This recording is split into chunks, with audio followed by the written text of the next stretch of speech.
오늘 우리에게 주시는 하나님 말씀 시편 44편을 통해서 오늘도 새벽에 도우시고 갑절의 축복으로 역사하심을 믿습니다.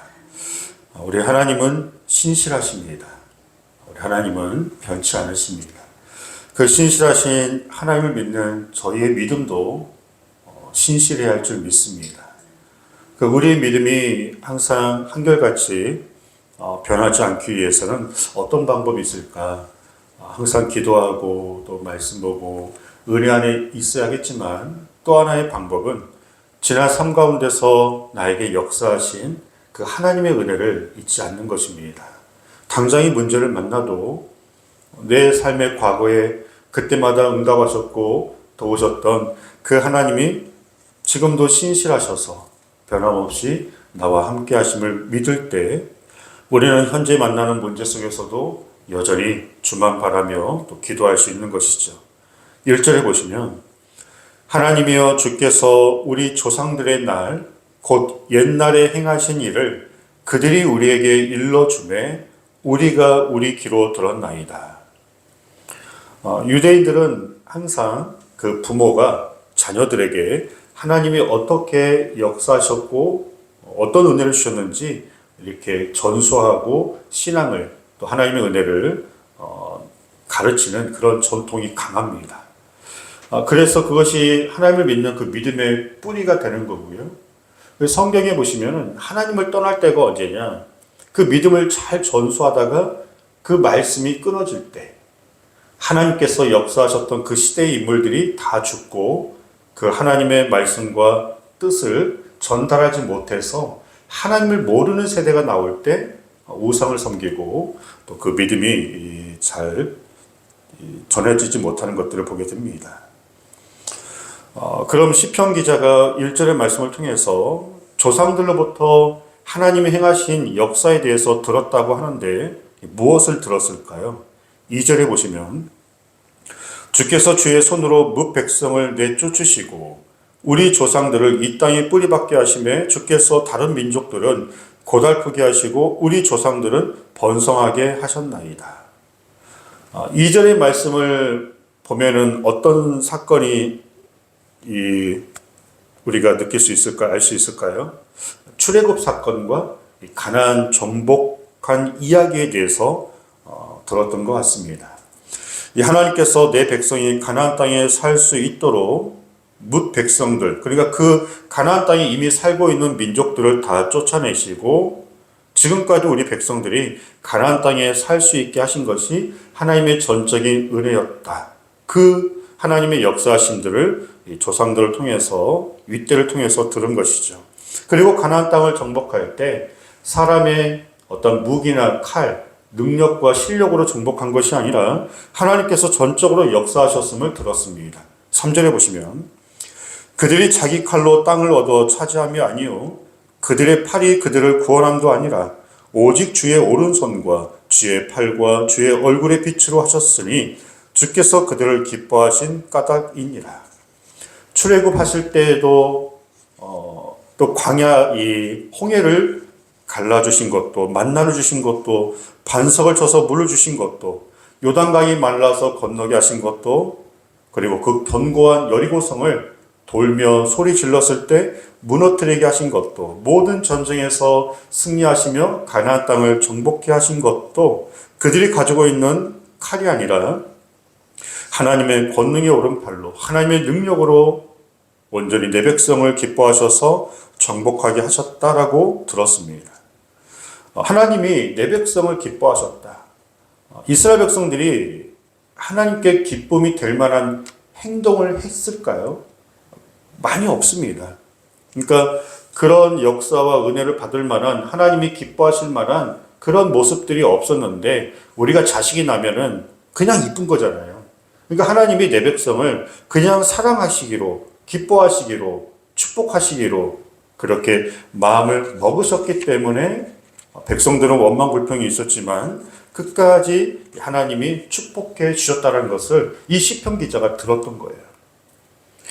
그런데 지금은 어떤 상황인 거죠? 지금은 많이 어렵다는 거예요.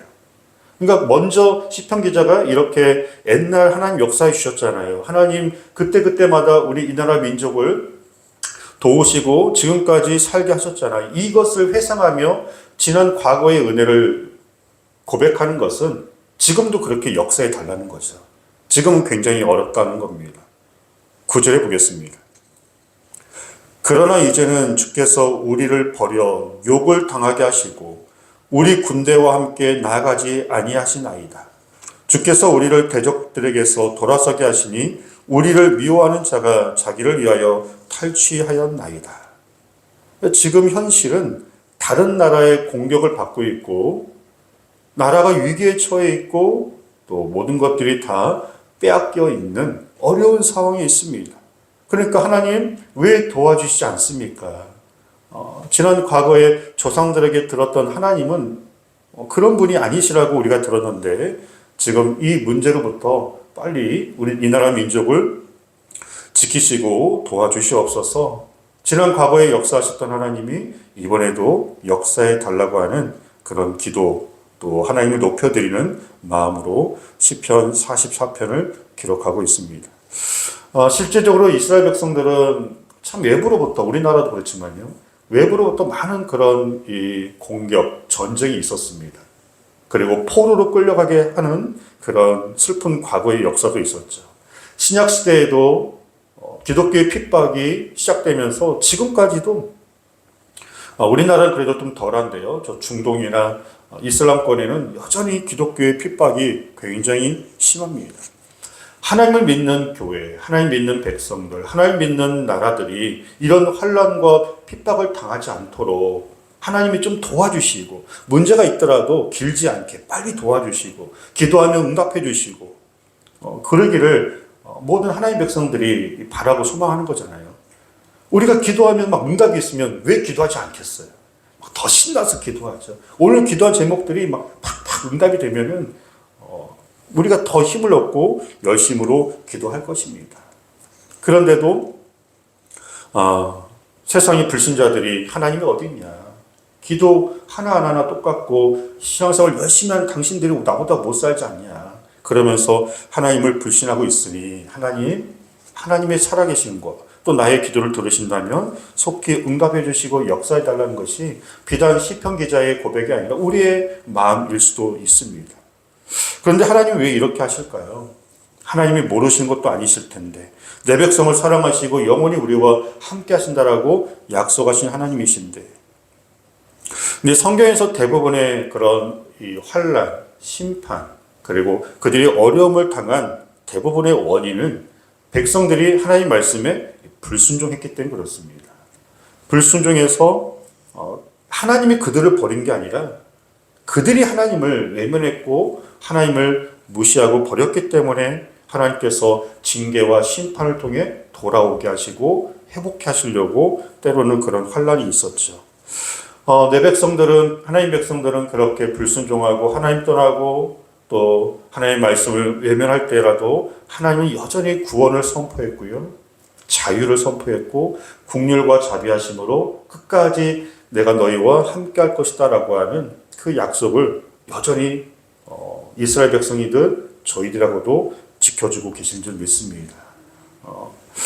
그래서 이 어떠한 환난과 고난, 어려운 중에서는 하나님께 원망이 아니라 내 삶을 돌아보아야 합니다. 내가 하나님께 더 가까이 나아갈 게 뭐가 있는지, 또 회개할 게 뭐가 있는지, 하나님 보시기에 합당하지 않는 나의 연약한 모습이 뭐가 있는지 항상 우리를 돌아볼 때 하나님의 긍휼과 자비가 있고요. 또 하나 왜 환난 어려움이 있냐? 천국이 아닌 이상 이 땅은 광야와 같은 삶으로 비교하고 있습니다. 하나님의 은혜도 있긴 하지만 살아가는 모든 삶이 참 척박합니다. 광야 같죠. 광야는 당연히 어렵고 힘듭니다. 근데 하나님께서 왜 광야길로 우리를 인도하시냐? 광야는 하나님이 아니고서는 살아갈 수 없는 땅이거든요. 그래서 우리의 믿음을 연단시키신 것도 있지만 매일 기도하게 하시려고, 매일 하나님이 부어주시는 그 은혜로 살게 하시려고, 그러면서 하나님을 믿는 그 백성으로 하나님 떠나지 않게 하시려고, 그래서 우리의 삶의 이 광야길이지만 하나님을 전적으로 의지하고 또 하나님을 바라며 기도하며 하나님이 주시는 그 은혜 안에 살다가 이길 끝에서 다 천국 가게 하시려고 때로는 그렇게 광야 같은 삶을 우리에게 허락하실 때가 있습니다.